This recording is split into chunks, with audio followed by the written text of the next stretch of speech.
पर अब बात होगी शेयर मार्केट की। अमेरिका की आपको बता दें एसएमपी मार्केट में जबरदस्त तेजी देखने को मिली है।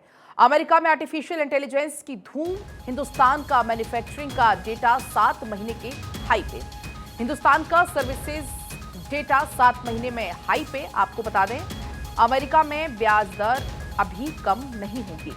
अमेरिका में अनएम्प्लॉयमेंट कम हुई है। चाइना की प्रॉपर्टी मार्केट का इंपोर्टेंट डेटा आज आने की संभावना है। इसके अलावा अमेरिका की इकोनॉमी में कंज्यूमर स्पेंडिंग बढ़ा है।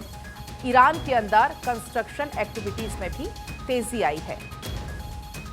और तमाम जानकारी के साथ, अपडेट के साथ मेरे साथ मार्केट एक्सपर्ट आकाश जिंदल जी जुड़ चुके हैं। बहुत बहुत स्वागत सर आपका भारत 24 पर। लेकिन तमाम जिन पॉइंट्स का भी हमने जिक्र किया है, इनमें आप किन और खास पॉइंट्स पर आप यहां पर सबकी नजर डालना चाहेंगे? Palak ji, main thing is data from US. Now, data from US is really robust. Now, on one hand, artificial intelligence is getting a lot of strength in US, and on the other hand, now US they are clearly seeing that there's a recovery in the economy. Consumer spend is increasing, plus unemployment is decreasing, and though they are cautious that they won't be decreasing the rate of interest too quickly, but going ahead in the second half of the year, there's a clear-cut possibility that US may reduce rates of interest.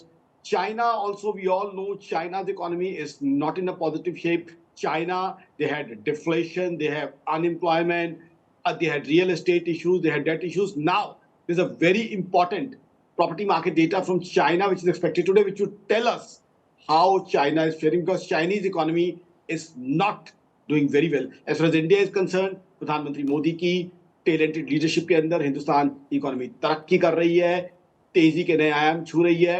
अभी तो संभावना ये भी है कि जो manufacturing और services का डेटा आएगा वो भी काफी अच्छा आने की संभावना है, बिकॉज पीएमआई की इंडिकेशंस काफी अच्छी मिल रही हैं, जीएसटी कलेक्शंस काफी अच्छा होने की उम्मीद है। तो जहां ग्लोबल इकोनॉमी की बात करें, कहीं रिसेशन, कहीं स्लो डाउन दिख रहा है, वहीं हिंदुस्तान की इकोनॉमी बहुत तेजी से बढ़ रही है। और वहीं अगर आप कंपैरिजन करें हमारे पड़ोसी मुल्क पाकिस्तान से, तो वहां फॉरेक्स क्राइसिस, डेट क्राइसिस और गहराता जा रहा है, बिकॉज पॉलिटिकल इंस्टेबिलिटी पाकिस्तान को काफी तकलीफ दे रही है। वहीं हिंदुस्तान की इकोनॉमी बहुत बढ़िया ग्रो कर रही है। और जैसे जापान और जर्मनी, जो आज की तारीख में, अब जापान तो फोर्थ रह गया, जर्मनी थर्ड बिगेस्ट इकोनॉमी बन गई है, दोनों के अंदर तकलीफ चल रही है। तो हिंदुस्तान के लिए थर्ड बिगेस्ट इकोनॉमी बनने का सपना जो आने वाले 3 साल में हम सब देख रहे हैं, उसकी तरफ पहुंचना हमारे लिए बहुत बहुत आसान दिख रहा है। बहुत एक ऐसा टारगेट लग रहा है जो अचीवेबल है।